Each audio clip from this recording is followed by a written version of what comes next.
Saint Damascene the New, Hieromartyr of Gabrovo. January 16th, a Bulgarian hieromonk, falsely accused and pressured to convert to Islam, steadfastly confesses Christ and suffers martyrdom by hanging. A heads up in the spirit of transparency. Please be advised that this content may include martyrdom, hanging, false accusation, imprisonment. In the 18th century, during a time when the lands of Bulgaria were under the rule of the Ottoman Empire, a new witness for Christ, Hieromartyr Damascene, emerged from the town of Gabrovo. Born with the name Demetrius, he was raised in a Christian home, and from his early youth he felt a profound and undeniable calling to dedicate his life entirely to God. This inner summons led him away from the comforts of his familial home and towards the rigorous path of monasticism. His spiritual quest brought him to the holy mountain of Athos, a sacred peninsula renowned as a bastion of Orthodox monasticism and a spiritual haven for countless ascetics throughout the centuries. There, he sought admission to the venerable Bulgarian monastery of Hieromartyr, a community dedicated to prayer and spiritual labor. Upon his reception into the monastic brotherhood, Demetrius underwent the sacred rite of tonsure, receiving the monastic habit and a new name, Damascene. This new name signified his spiritual rebirth and his commitment to a life wholly devoted to Christ. Monk Damascene embraced the monastic way of life with zeal and humility. He dedicated himself to the traditional practices of asceticism, prolonged fasting, unceasing prayer, vigil, and other spiritual labors designed to purify the heart and draw the soul into deeper communion with God. Through his diligent efforts and his unwavering commitment to these practices, he became an exemplary model of monastic virtue for his fellow brethren. His spiritual growth and faithfulness were recognized by the monastic community, and he was subsequently ordained to the holy priesthood, thus becoming a hieromonk, a priest-monk capable of serving the divine liturgy and administering the holy sacraments. After a period of devoted service within the monastery, the abbot of Hieromartyr entrusted hieromonk Damascene with a specific mission. He was sent to Svishtov, a significant town in Bulgaria, to attend to certain administrative and financial matters concerning the monastery.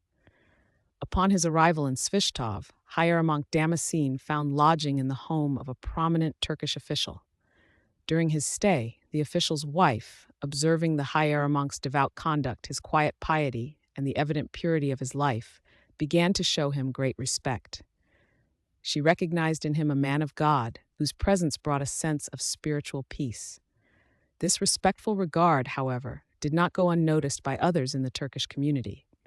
Driven by jealousy and perhaps a disdain for Christian piety, certain individuals began to circulate malicious rumors. They slandered hieromonk Damascene to the official, falsely accusing him of improper behavior and attempting to defame his character. Their intent was to create discord and to undermine the hieromonk's mission and his very presence in the town. Enraged by these fabricated stories, the Turkish official, without seeking to verify the claims, ordered the immediate arrest of hieromonk Damascene. The saint was then brought before a judge for interrogation. With a calm and composed spirit, hieromonk Damascene steadfastly denied the initial false accusations.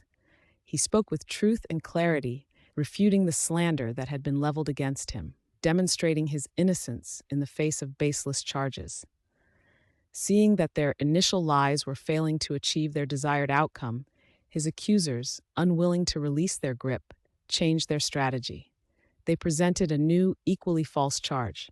They claimed that hieromonk Damascene had previously promised to convert to Islam, but had now gone back on his word. This was another falsehood, a cunning tactic designed to force his apostasy or condemn him. Despite this new grave accusation, hieromonk Damascene remained firm in his confession. He denied ever making such a promise, knowing that to do so would be to betray his Lord. The judge, faced with the saint's unwavering refusal to yield to their fabrications and his steadfast adherence to his Christian identity, presented him with a stark and ultimate choice: either convert to Islam and embrace the faith of his accusers, or face the penalty of death. This moment was a profound test of faith, a call for a public confession, a witness to the truth of Christ, even unto the shedding of blood. Without hesitation, hieromonk Damascene declared his unshakable Christian faith. He proclaimed with boldness that he was a Christian, born into the Orthodox faith, and that he would never deny Jesus Christ, his Lord and God.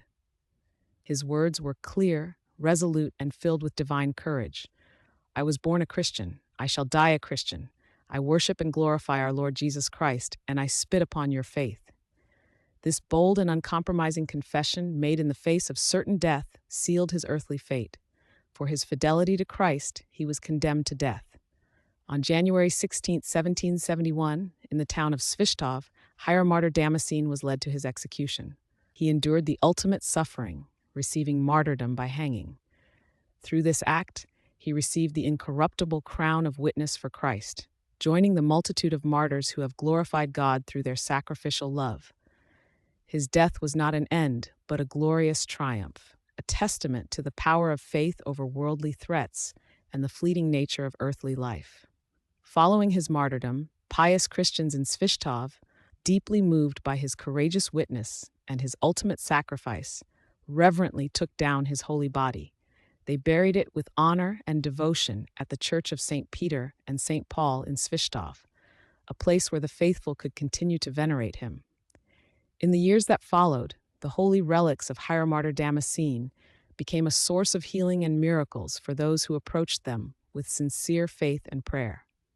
He is venerated by the Orthodox Church as a new martyr, one of the many who suffered for the Christian faith under the oppressive yoke of Ottoman rule, leaving an enduring legacy of steadfastness, devotion, and uncompromising witness to Christ for all generations.